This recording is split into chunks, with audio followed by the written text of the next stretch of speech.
할렐루야. 6월 11일 목요일 날짜입니다. 오늘 본문은 신명기 29장 22절에서 29절 말씀 함께 묵상하겠습니다. 22절 말씀입니다. 너희 뒤에 일어나는 너희 자손과 멀리서 오는 객이 그 땅의 재앙과 여호와께서 그 땅에 유행시키는 질병을 보며 그 온 땅이 유황이 되며 소금이 되며 또 불에 타서 심지도 못하며 결실함도 없으며 거기에는 아무 풀도 나지 아니함이 옛적에 여호와께서 진노와 격분으로 멸하신 소돔과 고모라와 아드마와 스보임의 무너짐과 같음을 보고 물을 것이요 여러 나라 사람들도 묻기를 여호와께서 어찌하여 이 땅에 이같이 행하셨느냐 이같이 크고 맹렬하게 노하심은 무슨 뜻이냐 하면 그때 사람들이 대답하기를 그 무리가 자기 조상의 하나님 여호와께서 그들의 조상을 애굽에서 인도하여 내실 때 더불어 세우신 언약을 버리고 가서 자기들이 알지도 못하고 여호와께서 그들에게 주시지도 아니한 다른 신들을 따라가서 그들을 섬기고 절한 까닭이라. 이러므로 여호와께서 이 땅에 진노하사 이 책에 기록된 모든 저주대로 재앙을 내리시고 여호와께서 또 진노와 격분과 크게 통한하심으로 그들을 이 땅에서 뽑아내사 다른 나라에 내던지심이 오늘과 같다 하리라. 감추어진 일은 우리 하나님 여호와께 속하였거니와 나타난 일은 영원히 우리와 우리 자손에게 속하였나니 이는 우리에게 이 율법의 모든 말씀을 행하게 하심이니라. 아멘. 우리 계속해서 신명기 29장 묵상하는 가운데 있습니다. 어제 말씀이었죠. 신명기 29장 10절에서 21절 말씀. 하나님의 구원하심은 차별이 없으셨습니다. 모든 남자, 유아와 아내, 또 객과 나무 패는 자들로부터 물깃는 자까지 정말 지위 고하를 막론하고 남녀노소 특별히 종애들까지도 하나님의 나라 그 구원에 참여할 수 있도록 만들어 주셨습니다. 그러면서 분명한 것은 이러한 언약, 하나님의 언약을 기준으로 해서 이러한 모든 백성들이 복을 받고 심판을 받는 이것이 하나님의 말씀의 기준을 통해서 이루어지고 있다 하는 말씀을 들었죠. 그들이 정말 하나님의 이 심판의 사건들, 저주의 사건들을 통해서 그들이 마음이 완악하지 말아야 된다. 그래서 여러분 젖은 것과 마른 것이 멸망할지라도 내게는 평안이 있으리라. 여러분 마음이 완악해져서 정말 세상에 지금 이렇게 여러 가지 하나님의 심판의 사인들, 말세의 징조들을 줌에도 불구하고 내게는 평안이 있으리라. 나는 아무런 그런 어려움이 없다. 심판이 없을 것이다. 이렇게 잘못된 신앙으로 있는 것, 교만한 마음으로 있는 것, 분명히 하나님은 거기에는 저주와 심판이 더할 것이다 말씀하고 계십니다. 그러면서 21절 어제 말씀이었죠. 이스라엘 모든 지파 중에서 그를 구별하시고 그랬어요. 여러분 이스라엘 모든 지파, 우리가 단순히 이스라엘 공동체 안에 들어갔다고 해서 우리가 안심해서는 안 된다는 것입니다. 그 안에서 온전히 정말 하나님을 경험하고 하나님의 나의 구주, 나의 왕으로 또 말씀 가운데 성령님의 인도함 가운데 하루하루 그것을 통해서 살아가는 자들, 이것이 진정한 구원받은 자죠. 분명히 하나님은 이스라엘 모든 지파 중에서 구별하신다. 다시 한번 그들에게 분명한 심판이 있을 것이다. 요한계시록에도 여러분 내 말세가 되면 믿는 자 중에서 3분의 1이 배교를 합니다. 뿐만 아니라 믿는 자들은 분명히 안 믿는 자들처럼 이러한 심판대에 서게 된다는 것이죠. 모든 사람은 동일하게 심판대에 서고요. 그것을 통해서 구원받은 자, 안 받은 자가 가려지고 구원받은 자는 또다시 행위의 책, 정말 우리들이 어떻게 이곳에 살았는가를 통해서 하나님의 또 심판을 또 한번 받게 되는, 그걸 통해서 보상과 상급이 달라지는 그러한 모습이 요한계시록에 증거되어 있습니다. 자, 그러면서 오늘 계속 이어지는 말씀이 언약에 관한 말씀을 계속 주고 있습니다. 오늘 21절부터 27절 말씀을 쭉 보면요, 우리 앞에 어제 말씀도 그렇지만 여러분 이 말씀 보면 모세는 지금 이스라엘 백성들에게 하나님께서 마음을 강팍하게 하여 하나님을 거스리고 우상 숭배하는 이 악인들, 이러한 자들은 율법책에 기록된 대로 모든 그 저주대로 재앙을 내릴 것이다 말씀하고 있습니다. 우리는 분명히 기억해야 할 것이 있습니다. 우리 앞에서도 이스라엘 백성들이 그리심산과 에발산에 나눠서 섰죠. 두 갈래로 나눠서 서서 그리심산에서는 축복을 선포하게 하고 에발산에서는 저주를 선포하게 했습니다. 그리고 모든 것에 아멘 아멘 하는 이러한 모습이 우리 앞에 기록되어 있었죠. 여러분 이 의미는 하나님의 언약 백성은요, 축복만 받고 저주는 받지 않는다 라는 것이 아닙니다. 분명히 언약 백성도 하나님의 말씀을 기준으로 그 언약을 정말 잘 지켜나가느냐 안 지키고 거부하느냐에 따라서 순종하는 자와 불순종하는 자 반드시 이러한 축복과 저주로 나뉘게 된다는 것입니다. 이 하나님의 언약은요, 축복과 저주를 동시에 포함하고 있다는 사실입니다. 그렇기 때문에 우리가 하나님의 계명, 하나님의 말씀을 가볍게 여겨서는 안 된다는 것입니다. 정말 이 말씀대로 어떻게 살아가느냐에 따라서 우리의 삶의 모든 형태가 달라지기 때문인 것입니다. 여러분, 그렇기 때문에 우리가 다시 한번 하나님 말씀 앞에 온전히 세워져 가는 것, 이것이 바로 복을 누리는 비결이다 하는 것을 말씀을 통해서 확인하게 됩니다. 자, 그러면서 특별히 우리가 믿는 이 믿음의 삶의 흔적들이 그냥 우리 당대에 끝나는 것이 아니라 반드시 후세에도 또 많은 세상 사람들에 의해서도 평가받고 그들에게 좋은 교훈으로 남게 된다는 것입니다.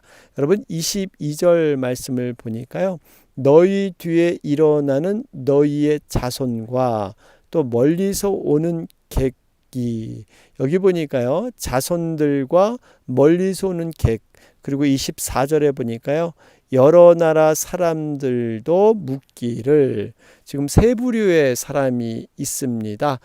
지금 단순히 이스라엘 백성들뿐만 아니라 이렇게 많은 사람들이 지금 그 신앙의 흔적들에 대해서 여기는 세상 사람들도 포함되어 있습니다. 그들이 어떻게 살았습니까? 보니까 23절 말씀을 보니까요, 그 온 땅이 유황이 되며 소금이 되며 또 불에 타서 심지도 못하며 결실함도 없으며 거기에는 아무 풀도 나지 아니함이. 여러분 이 의미는요, 유황이 되고 소금이 되고 여기 심지도 못하는, 이것은 하나님 앞에 저주와 심판을 얘기를 하고 있습니다. 이 땅이 하나님께서 심판하시면요, 아무 쓸모없는 땅, 생명이 살 수 없는 이러한 황막한 그러한 사막과 같은 땅이 된 것이죠. 이것은 분명히 하나님의 저주와 심판을 얘기하고요. 이런 모습이 바로 23절에 소돔과 고모라와 아드마와 스보임의 무너짐 같은 것이다. 여러분, 여기 이 소돔과 고모라는 우리가 잘 알고 있는데, 여기 아드마와 스보임은요, 당시 소돔과 고모라가 멸망할 때 그 옆에 있던 근처에 있던 그런 성읍으로 이렇게 간주되는 곳입니다. 어쨌든 소돔과 고모라와 같은 심판을 받은 곳이에요. 이러한 심판이 있을 때 뭐라 그러냐면 23절에 보고 묻는다 그런 거예요. 과연 이런 일들이 왜 일어났느냐? 이렇게 하나님이 맹렬하게 노하신 뜻이 무엇이냐? 이렇게 반드시 묻는다는 것입니다. 여러분, 이걸 보면 우리가 이 땅에서 신앙생활 하는 것이 얼마나 의미 있고 중요한 것인가 하는 것을 깨닫게 됩니다.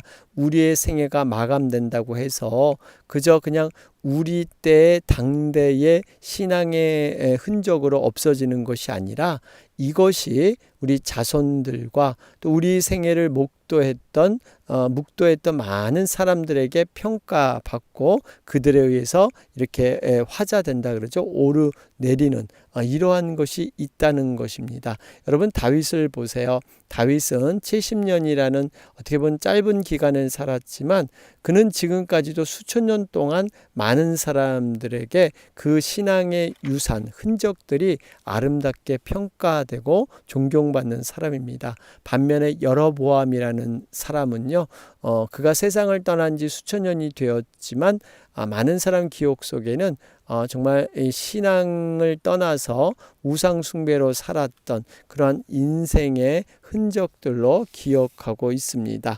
여러분, 그렇기 때문에 특별히 우리가 여기 보니까 이 보고 묻는다 그러죠. 여러분, 세상 사람들이 어떻게 보면 믿는 자들을 평가할 수가 있습니다. 교회를 평가하고 정말 세상 사람들이 오히려 더 냉정한 잣대를 가지고 신앙인들을 평가할 수 있다는 것입니다.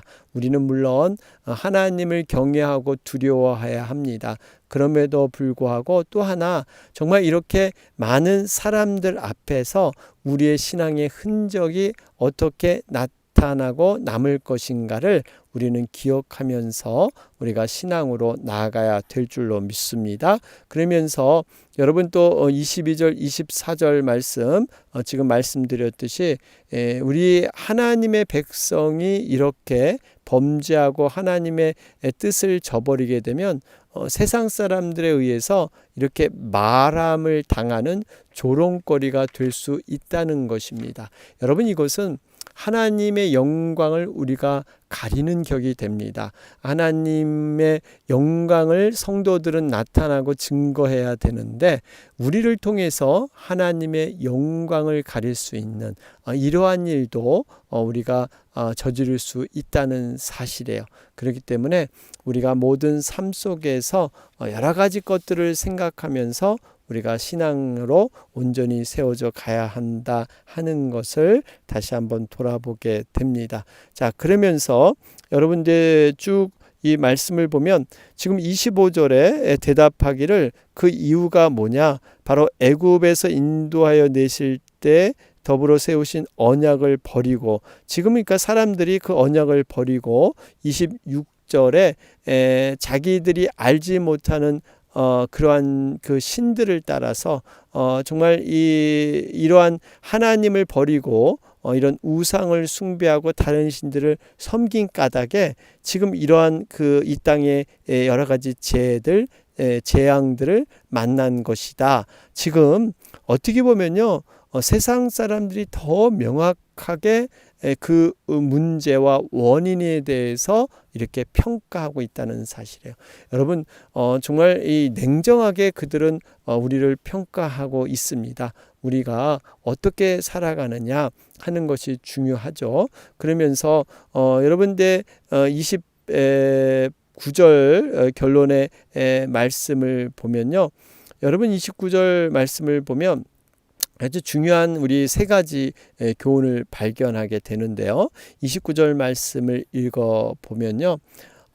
감추어진 일은 우리 하나님 여호와께 속하였거니와 나타난 일은 영원히 우리와 우리 자손에게 속하였나니 이는 우리에게 이 율법의 모든 말씀을 행하게 하심이니라. 여기 보니까요, 대조적인 말이 감추어진 일이 하나님께 속하였고요, 나타난 일이 바로 우리와 우리 자손에게 속하였다. 여러분, 감추어진 일이 무엇입니까? 눈에 보이지 않은 믿음의 세계, 영적인 세계. 나타난 일은 반면에 눈에 보이는 현상적인 현실의 세계라고 우리는 볼 수가 있습니다. 그런데 여러분, 이 감추어진 일, 이 항상 이 눈에 보이는 세계는요, 이 영적인 감추어진 이러한 일들, 이 눈에 보이지 않는 세계에 이렇게 의존되어 있다는 것입니다. 보이는 것이 여러분 전부가 아니죠. 보이지 않는 세상이 엄연히 존재를 합니다. 우리가 인생을 살아갈 때도 보이는 것에 많이 우리가 움직이는 것처럼 보이지만요, 사실은 냉정히 보면 보이지 않는 것들에 의해서 우리의 삶이 더 많이 이렇게 영향을 받는다는 사실. 여러분, 그렇지 않을까요? 우리가 보이지 않는 어떠한 마음의 감정, 어떤 사랑의 감정, 또 어떤 스트레스, 여러분 또 이런 여러 가지 선과 악의 문제, 여러분 이런 생각의 문제들, 여러 가지 것들을 우리가 돌아보면 보이는 것보다 이런 물질적인 또 눈에 보이는 어떠한 현실적인 것보다 보이지 않는 세계에 우리의 모든 시간과 마음이 더 많이 영향을 받습니다. 단편적인 얘기로 제가 드렸지만 사실은 우리가 보이지 않는 영적인 세계가 있죠. 빛도 우리가 볼 수 있는 그러한 이러한 그 가시광선, 이러한 것, 우리 눈에 보일 수 있는 것, 여러분 이런 것이 있는가 하면 보이지 않는 자외선, 적외선, 엑스레이, 사실 보이지 않는 빛의 세계가 더 크고 더 광범위하죠. 여러분 이걸 보면 우리가 중요한 것은 이 보이는 세계가 전부가 아니다 하는 것입니다. 감추어진 일이 분명히 있다는 거예요. 이것을 계시 의존적이라고 하는데요. 하나님의 계시, 다시 말하면 하나님의 뜻과 하나님의 섭리 안에서 우리는 현실을 살아가게 되는 줄로 믿습니다. 여러분, 그래서 하나님께서는요, 우리에게 분명히 우리가 계시를 줘도 한계가 있다는 걸 아십니다. 그래서 인간에게 모든 것을 공개하실 수가 없습니다. 다 공개해도 우리가 깨닫지 못하기 때문에, 그렇기 때문에 하나님께서는요, 어떤 것은 감추시고 어떤 것은 인간이 알 수 있도록 드러내게 하십니다. 여러분, 하나님께서는 우리 자신보다, 우리 자신이 나를 아는 것보다 내 자신을 더 잘 알고 있습니다. 인간에 대해서는 하나님이 창조하셨기 때문에 더 잘 알고 있죠. 그래서 인간이 꼭 알아야 하고 유익이 되는 것만 계시하는 거예요. 특별히 구원에 관한 하나님의 뜻, 이것을 인간에 알리시길 원하셨죠. 이 기록된 것이 바로 특별 계신 성경인 것입니다. 그래서 우리가 성경을 통해서 하나님이 어떤 분이시고 또 인간이 어떤 존재이고 어떻게 해야 구원받는가를 우리는 잘 알게 되는 것입니다. 여러분, 이 좋은 예가 요한복음 20장에 나오죠. 여러분, 요한복음 20장에 보면 28절부터 이 부활하신 예수님이 도마를 만나시잖아요. 근데 도마가 의심합니다. 그 의심하는 그 도마에게 손가락을 빼어서 내 옆구리를 넣어봐라. 그랬더니 도마가 실제적으로 넣어보더니 나중에 나의 주님, 나의 하나님이라고 고백을 합니다. 예수님께서 이런 말씀을 하세요. 너는 나를 본고로 믿느냐? 보지 못하고 믿는 자는 복되도다.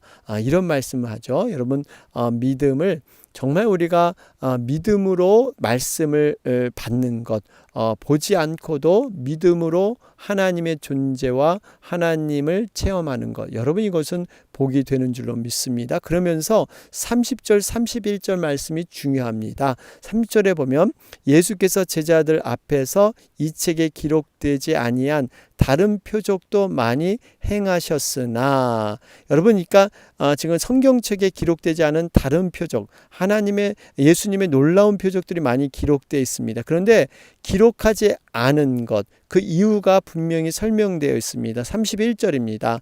오직 이것을 기록함은 너희로 예수께서 하나님의 아들 그리스도이심을 믿게 하려 함이요, 또 너희로 믿고 그 이름을 힘입어 생명을 얻게 하려 함이니라. 여러분, 이 의미는요, 그러니까 성경에 기록될 분량은 너무나 많고 하나님의 계시는 무궁무진하지만 하나님께서 이것을 일부만 이렇게 계시해서 성경에 기록해놨는데, 그 계시한 내용들의 주된 목적은 뭐냐면 예수님을 믿게 하려 합니다. 그리고 믿고 생명을 얻게 하려 합니다. 그러니까 여러분, 성경의 말씀은, 하나님의 계시는 여기에 초점이 되어 있는 거예요. 우리가 예수님을 믿고 생명을 얻게 하기 위해서 여러분 말씀이 기록된 줄로 믿습니다. 여러분, 이것을 통해서 깨닫는 것은 하나님의 말씀을 우리가 그대로 믿음으로 받아들이는 게 중요합니다. 이것을 너무 이렇게 지적인 호기심을 통해서 너무 그렇게 말씀 외의 것들, 주어진 이 생명의 말씀을 다 이해하기도 우리는 어려운데, 이 말씀의 다른 것을 이렇게 알려고 하는 것, 여러분, 이것은 하나님께서 원하심이 아니다 하는 것을 볼 수가 있습니다. 자, 그러면서 두 번째 29절 말씀을 통해서 한 가지 더 깨닫는 것은, 하나님의 뜻을 깨닫는 것은 그 뜻을 행하기 위해서 하나님의 뜻을 깨닫게 하신 줄로 믿습니다. 우리 29절 말씀을 보면 이렇게 지금 이 나타난 일, 지금 감추어진 일을 통해서 나타난 일을 보여주시는데, 그 이유가 여기 보니까요, 이는 우리에게 이 율법의 모든 말씀을 행하게 하심이니라. 여러분, 이 뜻은 우리가 이 계시의 말씀, 감추어진 일을 우리가 깨닫게 하신 하나님의 이유는요, 바로 그 율법의 말씀을 행하기 위해서. 여러분, 의미 있는 굉장히 중요한 교훈입니다. 이스라엘 백성들이 율법을 준 것은 그 율법을 행하게 하기 위해서 허락하신 것이죠. 여러분, 하나님께서 지금 우리에게 그 뜻을 알려주는 것, 그저 우리는 하나님의 말씀을요, 신비한 말씀을 깨닫는 것으로만 만족해서는 안 됩니다. 발견하는 것으로만 멈춰서는 안 됩니다. 그래서 우리가 말씀은 로고스의 말씀이 있고 레마의 말씀이 있죠. 로고스는 그저 지식적으로 깨닫는 것에 멈추는 것입니다. 그러나 레마는 여러분, 이 깨달음이 나의 가슴으로 내려와서 삶의 행동으로 옮겨지는 것, 삶을 움직이는 말씀, 여기 이게 레마의 말씀이죠. 여러분, 우리는 레마의 말씀을 붙들고 살아야 될 줄로 믿습니다. 어떤 상황과 사건에서 나도 모르게 말씀이 떠오르면서 내가 정말 이렇게 반대로 생각했던 행동들을, 그렇게 하려고 하던 것들이 완전히 말씀에 제어돼서 완전히 생각이 바뀌고 그 말씀으로 순종해 가는 것, 이게 레마의 말씀이지 않겠습니까? 여러분, 우리가 주의해야 될 것이, 우리가 은혜를 받는다 할 때요, 많은 분들이 잘못 이 은혜를 표현하고 있습니다. 그저 은혜 받는 것은 머리로 깨달아서 좀 더 나아가면 내 감정이 뭔가 이렇게 동요돼서 참 말씀의 은혜를 받았습니다, 이런 말들을 하는데요, 이것은 굉장히 위험할 수가 있습니다. 은혜라는 것은 이렇게 머리에 깨닫고 감정으로 이렇게 알게 돼서, 여러분, 여기서 멈추는 게 아니라 행동으로 나타날 때 비로소 은혜가 되는 줄로 믿습니다. 사실 우리가 말씀을 몰라서 이렇게 진정한 크리스찬으로 살지 못하는가? 그렇진 않습니다. 이미 많은 말씀을 듣고 많은 말씀을 배웠습니다. 그런데 문제는 한 말씀만도 우리가 붙들고 내 삶에 정확히 가져간다면 그 말씀이 내 삶을 지배하고 내 삶을 바꾸는 것입니다. 여러분 마틴 루터는요, 말씀 하나로 깨어지지 않았습니까? 의인은 믿음으로 말미암아 살리라. 이 말씀 앞에 그 마틴 루터가 그동안 하나님의 그 은혜를 깨닫기 위해서 수많은 고행을 하고 수많은 그러한 수고를 감당했는데 한 말씀이 풀리니까요, 그의 삶이 완전히 뒤바뀌어 버렸습니다.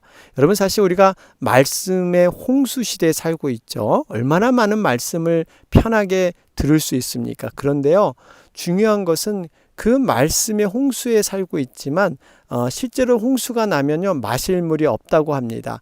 우리에게 생명과 같은 말씀, 정말 내 삶을 움직이고 바꾸는 변화의 능력의 말씀들은 그만큼 이렇게 사라지고 있습니다. 여러분, 이런 것을 우리가 좀 시대의 흐름과 우리 자신의 내면을 좀 들여다 봐야 합니다. 그렇기 때문에 여러분, 말씀은 그저 머릿속으로 깨달아지고 내 감정이 뜨거워지는 것으로 멈춰서는 안 되고요.